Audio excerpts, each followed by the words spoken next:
Donc Rose, aujourd'hui, on est bien Bonjour. d'accord que vous faites appel de la décision Tout à fait. qui vous a été imposée. Pourquoi, tout simplement? Première question. Parce que je ne comprends pas cette décision et je la trouve excessive. Très bien, très clair. Qu'est-ce que vous espérez obtenir de cet appel? Je souhaite réintégrer la profession de sage-femme et pouvoir exercer sereinement ma profession. Ok. Quand on lit le compte-rendu de l'audience de décembre 2019, il y a beaucoup d'éléments à votre rencontre, notamment. Tout à fait. Je ne vais pas tout citer, mais le fait que vous n'aviez pas de gants, que vous avez utilisé une piscine en plastique, que je lis aussi dépassement d'honoraires excessifs. Enfin, il y a beaucoup de choses. Oui, Est-ce que vous reconnaissez en partie avoir fauté? on peut toujours reconnaître de fauter sur ce que l'on fait. Est-ce qu'on peut être parfait? Je ne pense pas. Après, je trouve que c'est vraiment excessif. C'est un jugement qui est porté vraiment à mon encontre. J'aimerais qu'il y ait plus de neutralité. J'aimerais qu'il y ait plus de neutralité. Est-ce vraiment excessif? Pourquoi? Comment? Quelles sont les normes? Est-ce qu'il n'y a pas un détournement du vocabulaire?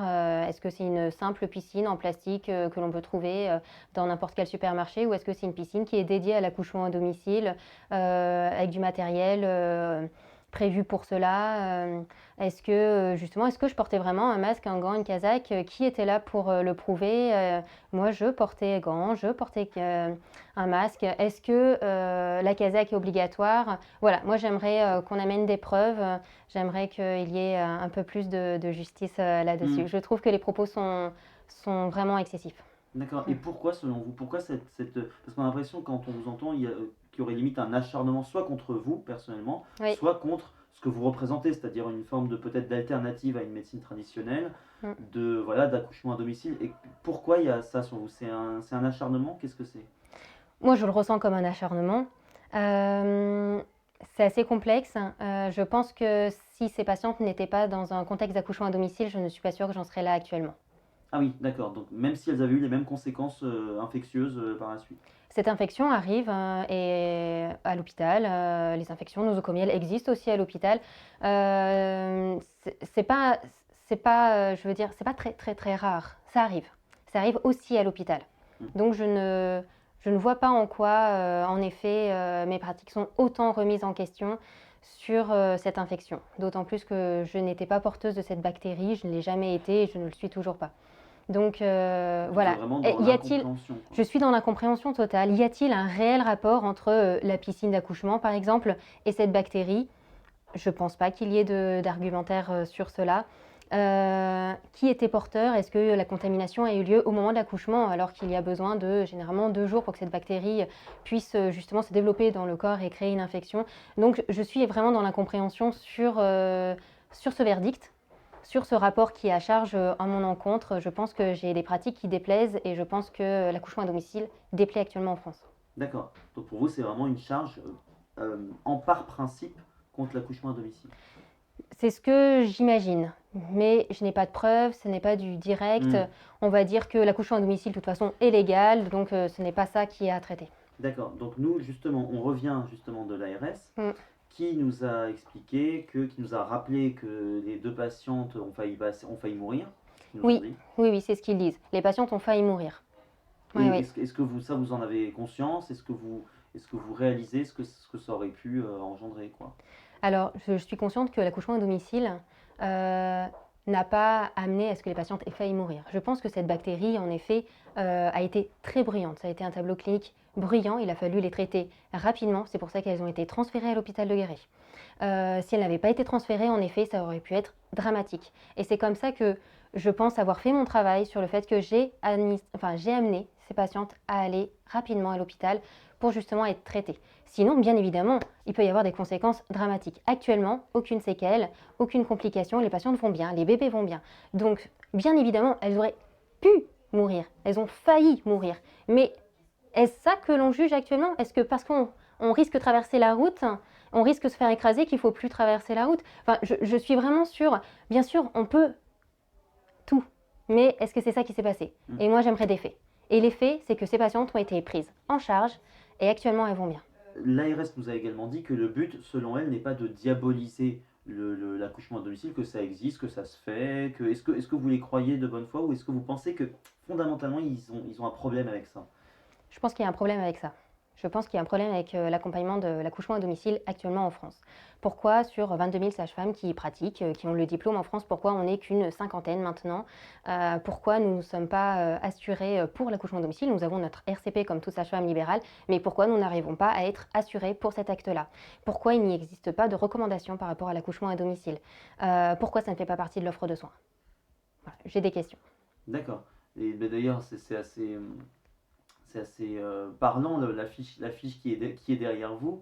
Tout à fait, il y a des Euh, documentaires sur cela, oui. Ouais, on sent que c'est un sujet qui vous engage, donc il y a aussi j'ai envie de dire une bataille politique ou une bataille d'idées derrière, quoi. J'ai l'impression que vous, ça dépasse le simple cadre de vos pratiques, Tout à quoi. fait, tout à fait.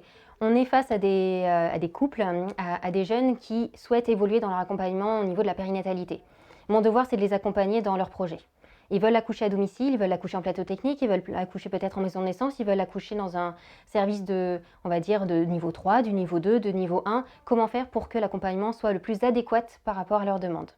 À partir de là, si c'est l'accouchement à domicile, comment faire justement pour que ça fasse vraiment partie de l'offre de soins? Comment les accompagner au mieux pour que vous puissiez, que la population française puisse vivre ce moment-là comme ils le désirent, comme ils en ont besoin, en sécurité, avec un professionnel Hmm. adéquat à leur côté. Et donc ça, des gens vous envoient de plus en plus. Enfin, Il y a de la demande.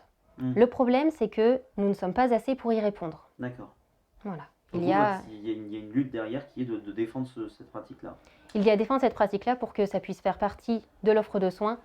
C'est un droit fondamental pour la population. Comment est-ce possible? Comment peut-on y accéder? Voilà, Très bien. Il y a une question que je voulais poser sur la personne qui vous a assisté la première fois. Oui. Si je me trompe pas, Madame Kiefer. Oui. Ou Mademoiselle, je sais pas. En tout cas.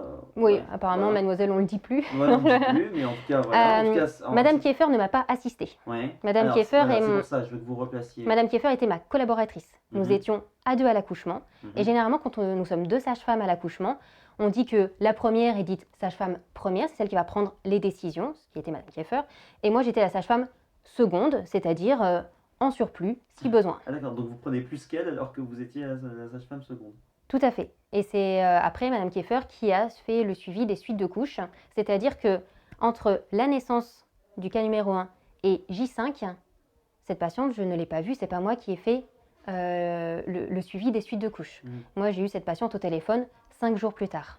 D'accord. Et pourquoi, ma question sur Madame Kiefer, c'est pourquoi est-ce que elle ne fait pas appel de sa décision, il me semble. Tout à fait. Elle est interdite d'exercer pendant 1 an. Oui, c'est ça. Pourquoi? Et ça veut dire que quelque part, elle reconnaît qu'il y a eu des erreurs. Pourquoi est-ce qu'elle ne vous suit pas là-dedans?